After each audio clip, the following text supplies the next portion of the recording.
ധനതത്വശാസ്ത്രം day 8. Chronic ദരിദ്രർ, നിത്യ ദരിദ്രർ, സാധാരണ ദരിദ്രർ അല്ലെങ്കിൽ ക്ഷണിക ദരിദ്രർ, ഇടക്കാല ദരിദ്രർ. വിവിധ വിഭാഗങ്ങളാണ് ദരിദ്രരിലെ വിവിധ വിഭാഗങ്ങളാണ് ക്രോണിക് ദരിദ്രർ അല്ലെങ്കിൽ നിത്യ ദരിദ്രർ, ഓൾവേസ് പുവർ. അടുത്തൊരു കാറ്റഗറിയാണ് സാധാരണ ദരിദ്രർ അല്ലെങ്കിൽ യൂഷ്വലി പുവർ. അടുത്തൊരു കാറ്റഗറിയാണ് ക്ഷണിക ദരിദ്രർ അല്ലെങ്കിൽ ട്രാൻസിയൻ്റ് പുവർ. അടുത്തതാണ് ഇടക്കാല ദരിദ്രർ അല്ലെങ്കിൽ ചേർണിംഗ് പുവർ എന്നുള്ളത്. ഓക്കെ, അപ്പോൾ ഒരു വ്യക്തിയുടെ നിരക്ഷരത, അനാരോഗ്യം, വിഭവങ്ങളുടെ ലഭ്യമില്ലായ്മ, രാഷ്ട്രീയവും അല്ലാത്തതുമായ സ്വാതന്ത്ര്യത്തിൻ്റെ അഭാവം തുടങ്ങിയ പ്രതിബന്ധങ്ങളെ നീക്കം ചെയ്യുന്ന പ്രവർത്തനമാണ് വികസനം എന്ന് പറയുന്നത്. ഒരു വ്യക്തിയുടെ നിരക്ഷരത, അനാരോഗ്യം, വിഭവങ്ങളുടെ ലഭ്യമില്ലായ്മ, രാഷ്ട്രീയവും അല്ലാത്തതുമായ സ്വാതന്ത്ര്യത്തിൻ്റെ അഭാവം തുടങ്ങിയ പ്രതിബന്ധങ്ങളെ നീക്കം ചെയ്യുന്ന പ്രവർത്തനമാണ് വികസനം. ദാരിദ്ര്യ നിർമ്മാർജ്ജന നയങ്ങളും പരിപാടികളും നോക്കാം. ഒരു ത്രിതല സമീപനമാണ്, ഒരു 3 ഡയമെൻഷണൽ അപ്രോച്ചാണ് ദരിദ്ര നിർമ്മാർജ്ജനത്തിൽ സർക്കാർ സ്വീകരിക്കുന്നത്. വളർച്ചാന്മുഖ സമീപനം, അതായത് ഗ്രോത്ത് ഓറിയൻറ്റഡ് അപ്രോച്ച്. സാമ്പത്തിക വളർച്ചയുടെ മൊത്തം ആഭ്യന്തര ഉൽപ്പാദനത്തിലും ആളോഹരി വരുമാനത്തിലുമുള്ള ദ്രുതഗതിയിലുള്ള വർധനവിൻ്റെ ഫലങ്ങൾ സമൂഹത്തിൽ എല്ലാ മേഖലകളിലേക്കും എത്തുമെന്നും ദരിദ്ര ജനവിഭാഗങ്ങളിലേക്ക് അത് കിനിഞ്ഞ് ഇറങ്ങുമെന്നും ട്രിക്കിൾ ഡൗൺ ഉള്ള ഒരു പ്രതീക്ഷയിലാണ് ഈ സമീപനം സ്വീകരിച്ചിരിക്കുന്നത്. 1950കളിലും 1960കളിലും തുടക്കത്തിലും ഇതായിരുന്നു ആസൂത്രണത്തിൻ്റെ പ്രധാന ഊന്നൽ. അടുത്തത് സ്വയം തൊഴിൽ വേതന തൊഴിൽ പദ്ധതികൾ. സ്വയം തൊഴിൽ വേതന തൊഴിൽ പദ്ധതികൾ ആരംഭിച്ച പഞ്ചവത്സര പദ്ധതിയാണ് 3ാം പഞ്ചവത്സര പദ്ധതി. കാലഘട്ടം 1961 മുതൽ 1966 വരെ. ഇവയിൽ എടുത്തു പറയേണ്ട ആദ്യ പദ്ധതിയാണ് തൊഴിലിന് കൂലി ഭക്ഷണം പരിപാടി, ഫുഡ് ഫോർ വർക്ക് പ്രോഗ്രാം എന്നുള്ളത്. ഈ ഒരു പദ്ധതി നടപ്പിലാക്കിയ വർഷം 1970 പഞ്ചവത്സര പദ്ധതികളുടെ വീക്ഷണത്തിൻ്റെ അടിസ്ഥാനത്തിലാണ് ഭൂരിഭാഗം ദാരിദ്ര്യ നിർമ്മാർജ്ജന പദ്ധതികളും നടപ്പിലാക്കിയത്. സ്വയം തൊഴിൽ പദ്ധതികളും വേതന തൊഴിൽ പദ്ധതികളും പ്രചരിപ്പിക്കുക എന്നതാണ് ദാരിദ്ര്യത്തെ നേരിടുന്നതിനുള്ള പ്രധാന മാർഗമായി പരിഗണിച്ചിരുന്നത്. സ്വയം തൊഴിൽ പദ്ധതികൾക്കുള്ള ഉദാഹരണങ്ങളാണ് ഗ്രാമീണ തൊഴിലുൽപാദന പരിപാടി, അതായത് rural employment generation programme REGP, അതുപോലെ തന്നെ പ്രധാനമന്ത്രിയുടെ തൊഴിൽദാന പദ്ധതി, prime minister's Rozgar Yojana PMRY, അതുപോലെ തന്നെ സ്വർണ്ണ ജയന്തി നാഗരിക തൊഴിൽദാന പദ്ധതി തുടങ്ങിയവയൊക്കെ സ്വയം തൊഴിൽ പദ്ധതിക്കുള്ള ഉദാഹരണങ്ങളാണ്. ഗ്രാമീണ തൊഴിൽ ഉൽപാദന പരിപാടി നോക്കാം. സ്വയം തൊഴിൽ അവസരങ്ങൾ സൃഷ്ടിക്കുന്നതിനായുള്ള പദ്ധതിയാണ് ഗ്രാമീണ തൊഴിലുൽപാദന പരിപാടികൾ. ഖാദി, അതുപോലെ ഗ്രാമീണ വ്യവസായ കമ്മീഷൻ ഇത് നടപ്പിലാക്കുന്നത്. ചെറിയ വ്യവസായങ്ങൾ ആരംഭിക്കുന്നതിന് ബാങ്കുകൾ മുഖേന വായ്പ നൽകുന്ന പദ്ധതിയാണ് ഇത് ഗ്രാമീണ തൊഴിലുൽപാദന പരിപാടി. സ്വർണ്ണ ജയന്തി നാഗരിക തൊഴിലുൽപാദന പദ്ധതി എന്താണെന്ന് നോക്കാം. നഗരപ്രദേശങ്ങളിൽ സ്വയം തൊഴിലും വേതന തൊഴിലും സൃഷ്ടിക്കാനുള്ള പദ്ധതിയാണ് സ്വർണ്ണ ജയന്തി നാഗരിക തൊഴിലുൽപാദന പദ്ധതി. ദരിദ്ര ജനങ്ങൾക്ക് ഏറ്റവും ചുരുങ്ങിയ ചെലവിൽ അടിസ്ഥാന സൗകര്യങ്ങൾ ലഭ്യമാക്കുന്നതിനായുള്ള പദ്ധതിയാണ് 5ാം പഞ്ചവത്സര പദ്ധതിക്കാലത്തായിരുന്നു. ദരിദ്രരുടെ ഭക്ഷണ പോഷകാഹാര അവസ്ഥ മെച്ചപ്പെടുത്തുന്നതിനുള്ള ബൃഹത്തായ പദ്ധതിയായിരുന്നു സ്വർണ്ണ ജയന്തി നാഗരിക തൊഴിൽദാന പദ്ധതി. അതുപോലെ തന്നെ പൊതുവിതരണ സമ്പ്രദായം, സംയോജിത ശിശു വികസന പരിപാടികൾ, ഉച്ചഭക്ഷണ പരിപാടികളെല്ലാം ഇതിൻ്റെ ഭാഗമായിട്ടുള്ളതായിരുന്നു. സമൂഹത്തിലെ പിന്നോക്കമുള്ള പ്രത്യേക വിഭാഗങ്ങളെ സഹായിക്കുന്നതിനായി സർക്കാർ നടപ്പിലാക്കിയ സാമൂഹ്യ സുരക്ഷാ പദ്ധതിയാണ് ദേശീയ സാമൂഹ്യ സഹായ പദ്ധതി. അടുത്തത് ദേശീയ ബഹുമുഖ ദാരിദ്ര്യ സൂചിക. നീതി ആയോഗ് തയ്യാറാക്കിയ ആദ്യ ബഹുമുഖ ദാരിദ്ര്യ സൂചികയാണ് ദേശീയ ബഹുമുഖ ദാരിദ്ര്യ സൂചിക. നാഷണൽ MBIയുടെ നോഡൽ ഏജൻസി എന്ന നിലയിൽ നീതി ആയോഗ് ബഹുമുഖ ദാരിദ്ര്യം പരിഹരിക്കുന്നതിൽ സംസ്ഥാനങ്ങളുടെയും കേന്ദ്രഭരണ പ്രദേശങ്ങളുടെയും പ്രകടനം നിരീക്ഷിക്കുന്നതിനായുള്ള ഒരു തദ്ദേശീയ സൂചിക നിർമ്മിക്കുന്നതിനുള്ള ഉത്തരവാദിത്തം നിർവഹിക്കുന്നു. ദേശീയ ബഹുമുഖ ദാരിദ്ര്യ സൂചിക ആദ്യമായി പ്രസിദ്ധീകരിച്ച വർഷം 2021. 2015-16 നടത്തിയ ദേശീയ കുടുംബാരോഗ്യ സർവേ അടിസ്ഥാനമാക്കിയാണ് ആദ്യ സൂചിക തയ്യാറാക്കുന്നത്. ദേശീയ ബഹുമുഖ ദാരിദ്ര്യ സൂചിക കണക്കാക്കുന്നതിനുള്ള സൂചകങ്ങൾ എന്തൊക്കെയാണെന്ന് നോക്കാം. ആരോഗ്യം, വിദ്യാഭ്യാസം, ജീവിത നിലവാരം എന്നീ 3 പ്രധാന അളവുകളിൽ ഒരേ സമയം 12 SDG അതായത് സസ്റ്റൈനബിൾ ഡെവലപ്മെന്റ് ഗോൾസ് അലയൻസ് സൂചകങ്ങളിലൂടെയാണ് ദേശീയ ബഹുമുഖ ദാരിദ്ര്യ സൂചിക അളക്കുന്നത്. 12 SDG 12 സസ്റ്റൈനബിൾ ഡെവലപ്മെന്റ് ഗോൾസ് സൂചകങ്ങൾ ഏതൊക്കെയാണെന്ന് നോക്കാം. പോഷകാഹാരം, കുട്ടികളുടെയും കൗമാരക്കാരുടെയും മരണനിരക്ക്, മാതൃ ആരോഗ്യം, അതുപോലെ സ്കൂൾ വിദ്യാഭ്യാസം, സ്കൂൾ ഹാജര്, പാചക ഇന്ധനം, ശുചിത്വം, കുടിവെള്ളം, വൈദ്യുതി, ഭവനം, ആസ്തികൾ, ബാങ്ക് അക്കൗണ്ടുകൾ എന്നിവയൊക്കെ പരിഗണിക്കാറുണ്ട്. ദേശീയ ബഹുമുഖ ദാരിദ്ര്യ സൂചിക തയ്യാറാക്കുന്നതിനായി നീതി ആയോഗ് ഒരു ഇന്റർ മിനിസ്റ്റീരിയൽ കോർഡിനേഷൻ കമ്മിറ്റി രൂപീകരിച്ചിട്ടുണ്ട്. എന്തൊക്കെയാണെന്ന് നോക്കാം.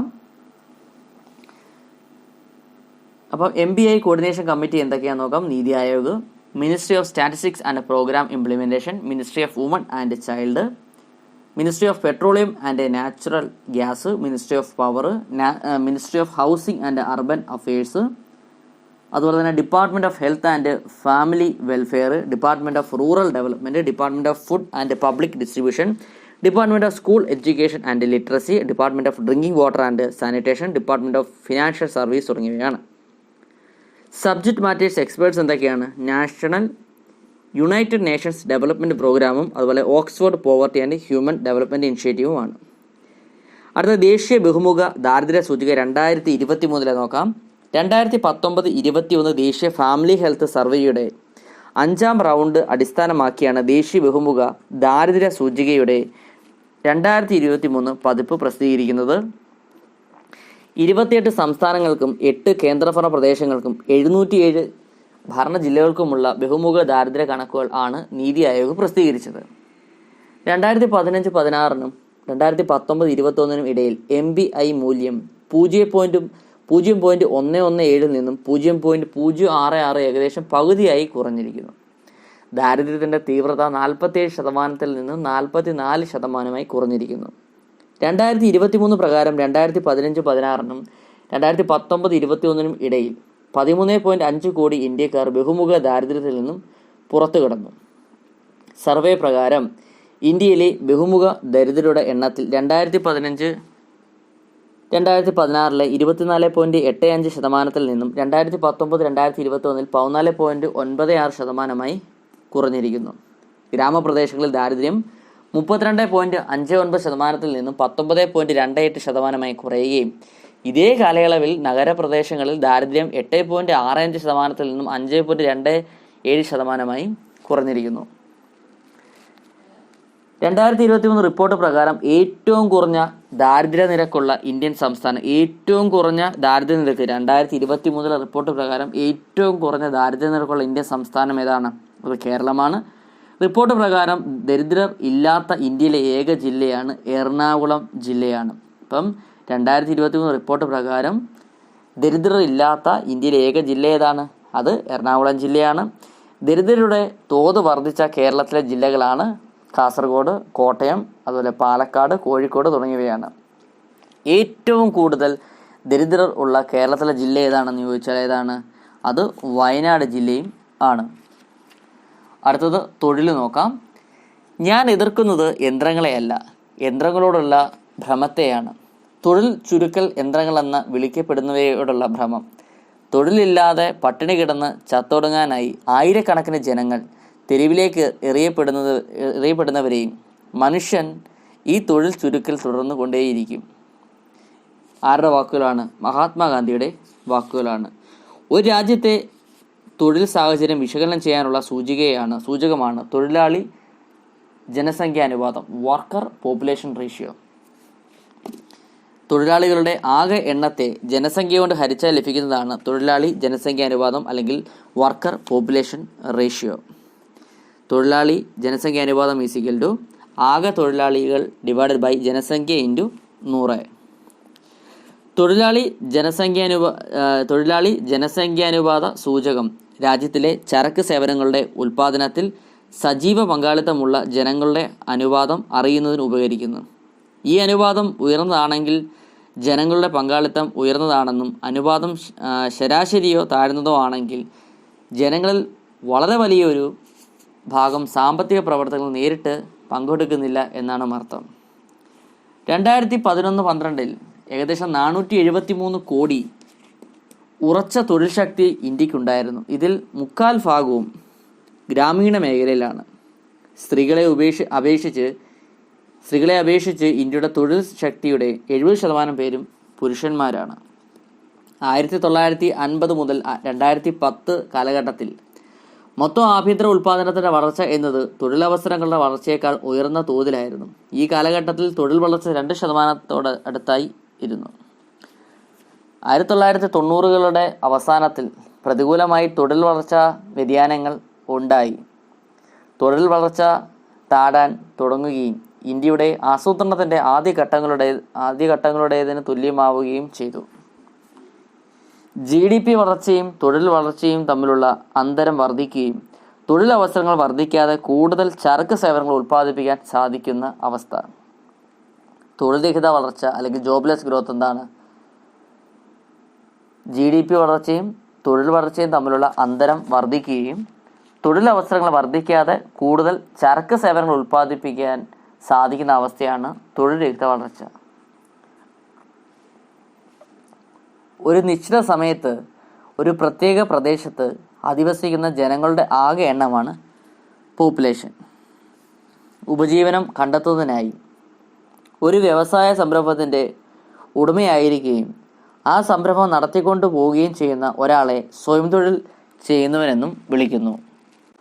ഒരു വ്യക്തിയോ സ്ഥാപനമോ ഒരു തൊഴിലാളിയെ സ്ഥിരമായി ജോലിക്ക് വയ്ക്കുകയും അവനല്ലെങ്കിൽ അവൾക്ക് സ്ഥിരമായി ശമ്പളം നൽകുകയും ചെയ്യുന്നുവെങ്കിൽ അത്തരം തൊഴിലാളികളെ സ്ഥിരം ശമ്പളക്കാർ എന്ന് വിളിക്കുന്നു. സ്വയം തൊഴിൽ ചെയ്യുന്നവരും സ്ഥിര വരുമാനക്കാരും താൽക്കാലിക കൂലി തൊഴിലാളികളുമായി മാറുന്ന പ്രക്രിയയാണ് തൊഴിൽ ശക്തിയുടെ താൽക്കാലികവൽക്കരണം. തൊഴിൽ മേഖലയെ 2 വിഭാഗമായി തരംതിരിക്കാം. സംഘടിത മേഖല അല്ലെങ്കിൽ ഔപചാരിക മേഖലയെന്നും അസംഘടിത മേഖല അല്ലെങ്കിൽ അനൗപചാരിക മേഖലയെന്നും വിഭജിക്കാം. എല്ലാ പൊതുമേഖലാ സ്ഥാപനങ്ങളും 10ൽ കൂടുതൽ തൊഴിലാളികൾ തൊഴിലെടുക്കുന്ന സ്വകാര്യ മേഖലാ സ്ഥാപനങ്ങളും ഉൾക്കൊള്ളുന്നതാണ് ഔപചാരിക മേഖല അല്ലെങ്കിൽ സംഘടിത മേഖല എന്ന് പറയുന്നത്. എല്ലാ പൊതുമേഖലാ സ്ഥാപനങ്ങളും ഗവൺമെൻറ് സ്ഥാപനങ്ങളും 10ൽ കൂടുതൽ തൊഴിലാളികൾ തൊഴിലെടുക്കുന്ന സ്വകാര്യ മേഖലാ സ്ഥാപനങ്ങളും ഉൾപ്പെടുന്ന മേഖലയാണ് സംഘടിത മേഖല അല്ലെങ്കിൽ ഔപചാരിക മേഖല എന്ന് പറയുന്നത്. ഔപചാരിക മേഖലയിൽ പങ്കെടുക്കുന്നവർക്ക് സാമൂഹ്യ സുരക്ഷാ പദ്ധതികളുണ്ട് കൂടുതൽ സമ്പാദിക്കുന്നത് ഔപചാരിക മേഖലയിലുള്ളവരാണ്. ഔപചാരിക മേഖലയിൽ ഉൾപ്പെടാത്ത എല്ലാ വിഭാഗങ്ങളിലുള്ള തൊഴിൽ രംഗം അനൗപചാരിക മേഖല എന്നാണ് അറിയപ്പെടുന്നത്. അതായത് കർഷക തൊഴിലാളികൾ, കൂലി തൊഴിലാളികൾ, അതുപോലെ തന്നെ കൂലി തൊഴിലാളികളല്ലാത്ത സ്വയം തൊഴിൽ സംരംഭകർ, ചുമട്ടു തൊഴിലാളികൾ, കാർഷികേതര കൂലി തൊഴിലാളികൾ, കാർഷികേതര കൂലി തൊഴിലാളികൾ എന്നിവർ ഉൾപ്പെടുന്ന വിഭാഗമാണ് അനൗപചാരിക മേഖല അല്ലെങ്കിൽ അസംഘടിത മേഖലയിൽ വരുന്നത്. സ്ഥിര വരുമാനം ലഭിക്കാത്ത മേഖലയാണ് അനൗപചാരിക മേഖലയിൽ. കാലഹരണപ്പെട്ട സാങ്കേതികവിദ്യയാണ് അനൗപചാരിക മേഖലയിൽ ഉപയോഗിക്കുന്നത്. പ്രീവിയസ് ക്വസ്റ്റ്യൻസ് നോക്കാം. സംയോജിത ശിശു വികസന സേവന പദ്ധതി ICDS ആരംഭിച്ച വർഷം എന്നാണ്? സംയോജിത ശിശു വികസന സേവന പദ്ധതിയായ ICDS ആരംഭിച്ച വർഷം 1975 നൽകിയിരിക്കുന്ന സൂചനകളുടെ അടിസ്ഥാനത്തിൽ പദ്ധതിയുടെ പേര് കണ്ടെത്തുക. നഗരങ്ങളിലെ തൊഴിൽ രഹിതർക്കാണ് ഈ പദ്ധതി കൊണ്ടുള്ള പ്രയോജനം. ഏതാണ് ആ പദ്ധതി നോക്കാം. രണ്ടാമത്തെ ഓപ്ഷൻ എന്താണ് തന്നിരിക്കുന്നത്? സ്വയം തൊഴിൽ പ്രോത്സാഹിപ്പിക്കുന്നു. ഏത് പദ്ധതിയാണിത്? 3 ദാരിദ്ര്യ നിർമ്മാർജ്ജന പരിപാടിയുടെ ഭാഗമായിരുന്നു ഇത്. ഓപ്ഷനിൽ തന്നിരിക്കുന്നത് ഏതൊക്കെ പദ്ധതിയാണ്? അന്ത്യോദയ അന്നയോജന, അന്നപൂർണ പദ്ധതി, സമത്വ പദ്ധതി, സ്വർണ്ണ ജയന്തി ഷഹാരി റോസ്ഗാർ. ആൻസർ ഏതാണ്? സ്വർണ്ണ ജയന്തി ഷഹാരി റോസ്ഗാർ യോജന പദ്ധതിയാണ്. അടുത്ത ക്വസ്റ്റ്യൻ, ദാരിദ്ര്യ നിർമ്മാർജ്ജന പദ്ധതിയായ അന്നപൂർണയെ പറ്റിയുള്ള ശരിയായ പ്രസ്താവനകൾ ഏതൊക്കെയാണ്? സ്വന്തമായി വരുമാനമില്ലാത്ത 65 കഴിഞ്ഞവർക്ക് പ്രയോജനമുണ്ട്. ശരിയാണ്. മാസം 10 കിലോ അരി സൗജന്യമായ റേഷൻ കട വഴി ലഭിക്കുന്നു. അതും ശരിയാണ്. നഗരങ്ങളിൽ തൊഴിലെഴുതർക്ക് പ്രയോജനം. അത് തെറ്റാണ്.